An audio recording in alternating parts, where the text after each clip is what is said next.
હોબાળો થયો છે। કોંગ્રેસે સામાન્ય સભામાં જબરજસ્ત હોબાળો કર્યો છે। કોંગ્રેસના કાર્યકર્તાઓ મનપાની ઓફિસમાં પહોંચ્યા। બજેટની કોંગ્રેસે કોર્પોરેશનની કચેરીમાં જ હોડી કરી નાખી છે।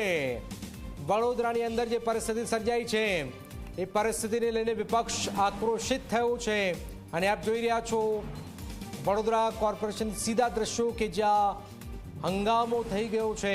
મનપાની સામાન્ય સભામાં હોબાળાની ઘટના સામે આવી છે। કોંગ્રેસે સામાન્ય સભામાં હોબાળો કર્યો છે। વડોદરામાં જે રીતની પૂરની પરિસ્થિતિ થઈ ત્યાર પછી તમામ લોકોનો આક્રોશ સ્પષ્ટપણે સામે આવ્યો છે અને હવે કોંગ્રેસના કાર્યકર્તાઓ પણ મનપાની ઓફિસ પહોંચ્યા। બજેટની કોંગ્રેસે કોર્પોરેશન કચેરીમાં હોડી કરી નાખી છે। રવિ જોડે છે। રવિ, વિરોધ થઈ રહ્યો છે, વડોદરાની પરિસ્થિતિ પર વિરોધ થઈ રહ્યો છે। બિલકુલ જનક વાત કરવામાં આવે તો વડોદરામાં જે પૂર આવ્યું તે પૂરને લઈને જે નાગરિકો તો રોષમાં છે, પરંતુ હવે કોંગ્રેસ દ્વારા પણ પોતાનો વિરોધ પ્રદર્શન કરવામાં આવી રહ્યું છે। કોંગ્રેસના જે પ્રમુખ છે ઋત્વિક જોશી, તેમની આગેવાનીમાં મોરચો કોર્પોરેશન કચેરીએ પહોંચ્યો છે અને ભાજપના વિરોધોના સૂત્રોચ્ચાર લગાવવામાં આવી રહ્યા છે અને આ કોર્પોરેશનની મિટિંગ જે છે, જે સામાન્ય સભા મળી રહી છે, તેમાં ઘૂસવાનો તેઓ પ્રયાસ કરી રહ્યા છે, પરંતુ પોલીસ અને સિક્યુરિટીના જે સ્ટાફ છે કોર્પોરેશનના, તેમને ગેટ જે છે તે બંધ કરી દેતા તેમને બહાર જ રોકાવાનો વારો આવ્યો છે।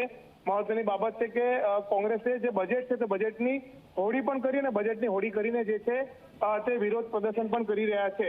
એટલે ક્યાંક ને કહી શકાય કે કોંગ્રેસ દ્વારા હવે આ સમગ્ર મુદ્દે આક્રમક વલણ જે છે તે દાખવવામાં આવ્યું છે અને આક્રમક વલણ દાખવીને કોર્પોરેશનની કચેરીમાં ભારે હંગામો અને હોબાળો કરવામાં આવી રહ્યો છે। કોંગ્રેસનું કહેવું છે કે આ જે પૂર આવ્યું છે તેના માટે જવાબદાર ભાજપના શાસકો, ધારાસભ્યો અને અત્યારની વર્તમાન કોર્પોરેશનના જે સત્તાધીશો છે તેઓ છે। જી બિલકુલ બિલકુલ, આભાર રવિ। તો આપ જોઈ રહ્યા છો ઋત્વિક જોશી જે પ્રમુખ છે શહેરના અને એમની આગેવાનીમાં કોંગ્રેસના કોર્પોરેટર હલ્લાબોલ કર્યો છે, વિરોધ વ્યક્ત કર્યો છે, આક્રોશ વ્યક્ત કરવામાં આવી રહ્યો છે કોંગ્રેસ તરફથી।